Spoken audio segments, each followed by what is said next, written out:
Hi, and welcome back to the video series for House on Mango Street. I'm Marissa Donnelly. I'm an English, language arts, and reading teacher based in San Diego, California, and I'm going to be picking up with reading vignette number 10, which is Louie, his cousin, and his other cousin.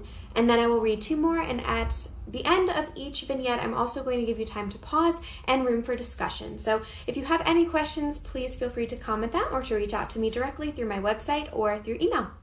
All right, Louie, his cousin, and his other cousin. Downstairs from Mimi's is a basement apartment that Mimi's mother fixed up and rented to a Puerto Rican family, Louie's family. Louie is the oldest in a family of little sisters. He is my brother's friend, really, but I know he has two cousins and that his t-shirts never stay tucked into his pants. Louie's girl cousin is older than us. She lives with Louie's family because her own family is in Puerto Rico. Her name is Marin or Maris or something like that, and she wears dark nylons all the time and lots of makeup she gets free from selling Avon. She can't come out, gotta babysit with Louie's sisters, but she stands in the doorway a lot, all the time singing, clicking her fingers the same song. Apples, peaches, pumpkin pie, you're in love, and so am I. Louie has another cousin. We only saw him once, but it was important. We were playing volleyball in the alley when he drove up in his great big yellow Cadillac with white walls and a yellow scarf tied around the mirror. Louie's cousin had his arm out the window. He honked a couple times, and a lot of faces looked out from Louie's back window, and then a lot of people came out. Louie, Marin, and all the little sisters. Everybody looked inside the car and asked where he got it. There were white rugs and white leather seats. We asked for a ride and asked where he got it. Louie's cousin said, "Get in." We each had to sit with one of Louie's little sisters on our lap, but that was okay. The seats were big and soft like a sofa, and there was a little white cat in the back window whose eyes lit up when the car stopped or turned.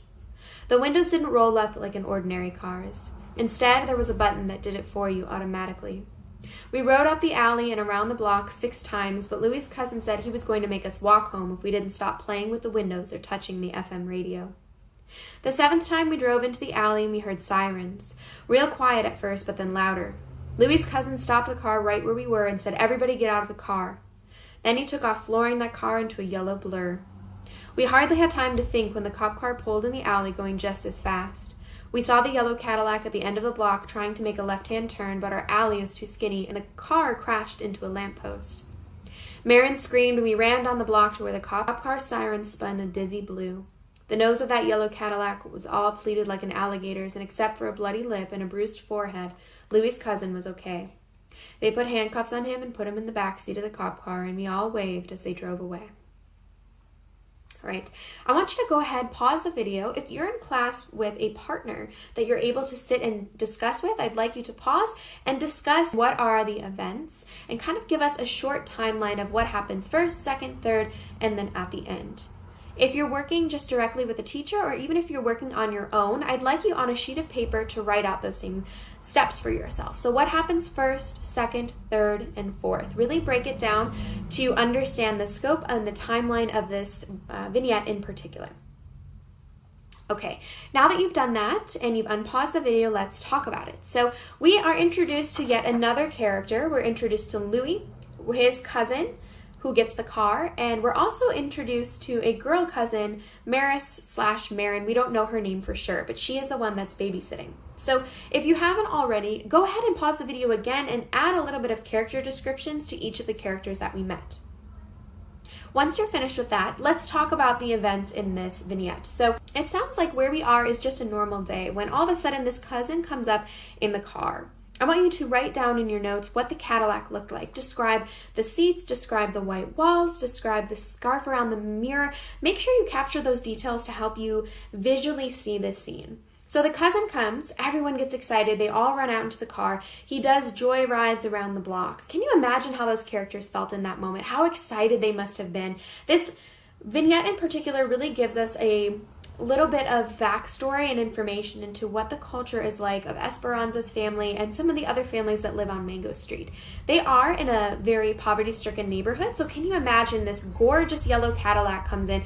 All of the younger family members especially are very excited. They want to come in, they want to touch the buttons, they want to play with the radio, they want to go on these joy rides. It's a very much a highlight of their day. So they're going around in this car, everything is fine, and then all of a sudden we hear sirens. So on your sheet of events, starting with the cousin coming down with the car. Everyone's exploring in the car. They're going on these joy rides. All of a sudden, our climactic or our main high energy point moment is when we hear these sirens. Louie is speeding away. And then what happens after this climax moment is that either Louie is going to get away or Louie is going to get in trouble. And so what happens is he's turning the car, he crashes the car, and then we find in the very end that he gets in trouble. And what I find interesting in this vignette is that all of these other siblings, cousins, and people who are taking part in the car seem very disconnected. As Louie's cousin comes in with this car, it's a high point in their day. They all get to partake in this, and then as it kind of unfolds that Louie's cousin is getting in trouble, everyone just goes back to their normal life.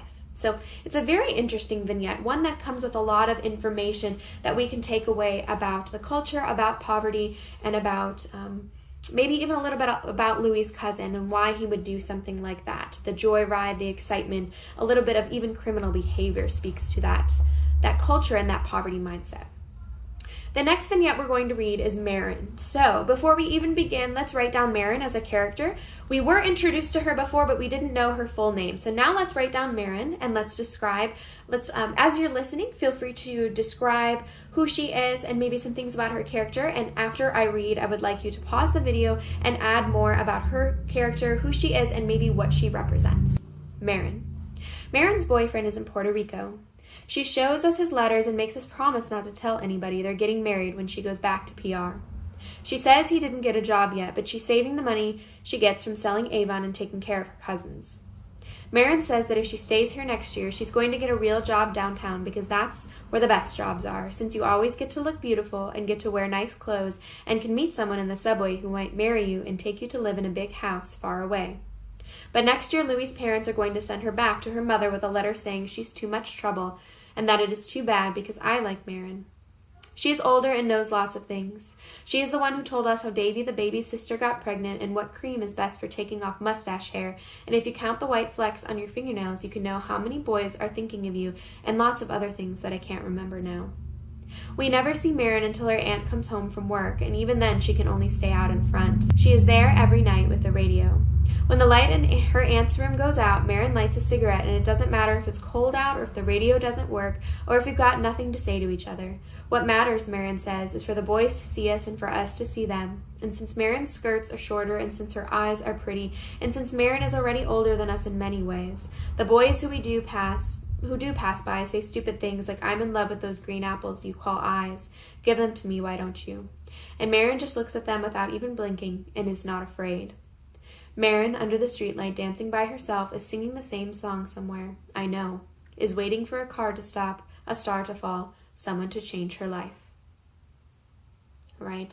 I'd like to reflect on the character of Marin because we see a lot of things in this vignette that really speaks to women, identity, and also to this coming of age novel. So I've been talking about how this book serves as a coming of age novel, and we really see it in Marin's character. Marin, we can kind of read between the lines that perhaps she was getting into trouble at home, and maybe that's why she shipped off to live at her aunt's. She's now taking care of the cousins, and although she might be getting paid, it sounds like she is desperate to kind of break out of that and to do her own thing, to look beautiful, wear nice clothes, be out working a real job, she says.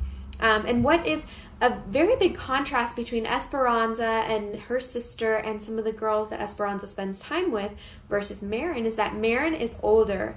Esperanza says that she is older than us in many ways. If we're reading between the lines here, she's saying that perhaps Marin is more experienced. She knows more about boys. Maybe she's gotten into trouble and done some more rebellious things. So Esperanza, as a younger character on the verge of coming of age, is very fascinated with Marin and what she knows and how she embodies this sort of rebellion and bravery and womanliness that Esperanza lacks. Esperanza is more of what I would call a tween. She's not a teenager yet, she's on the verge, whereas Marin is very much a teenager and perhaps even older, going into young adults. So there is this contrast that fascinates Esperanza. She wants to learn as much as she can about stepping into that female identity and learning.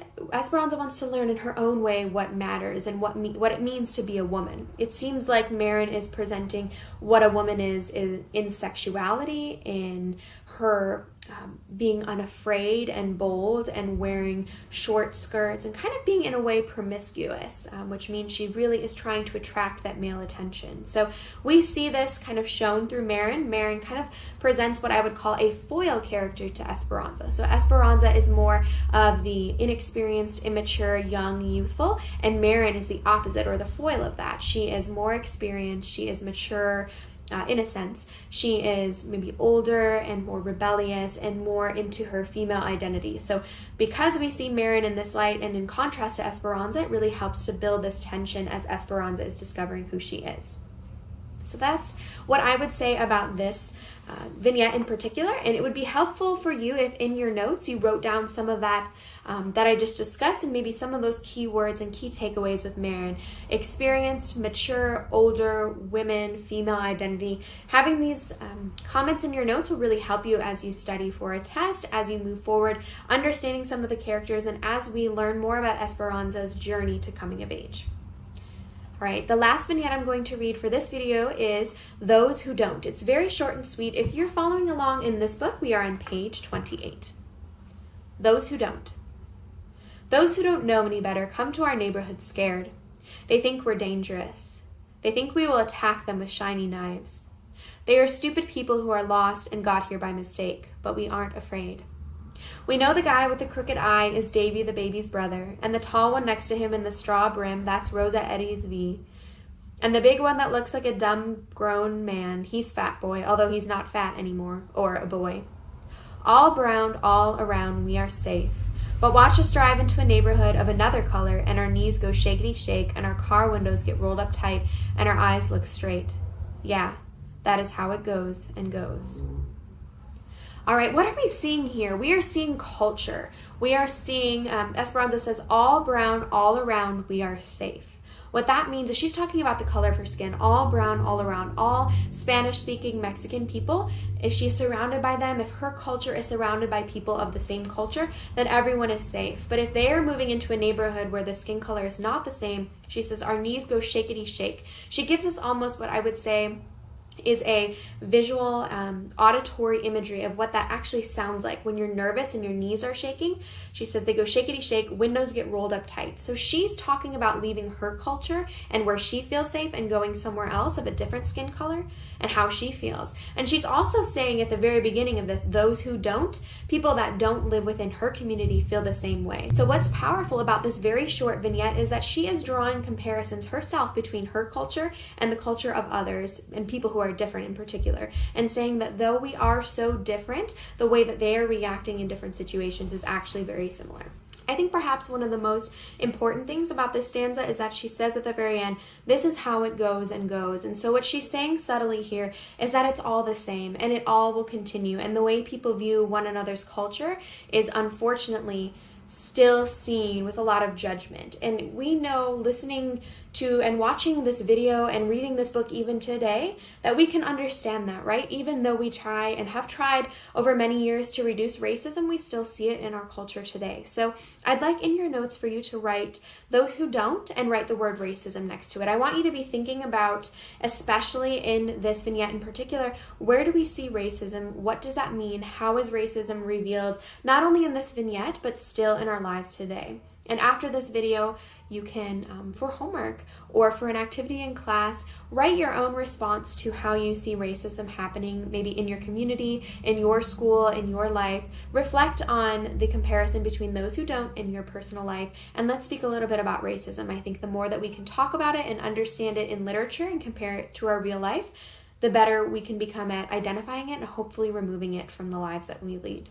So again, if you have any questions about this video or any of the other videos, feel free to leave a comment, send me an email, or get in touch with me over my website. If you are a teacher or a student, I'm here to help you and provide resources, so please get in touch. All right, until next time.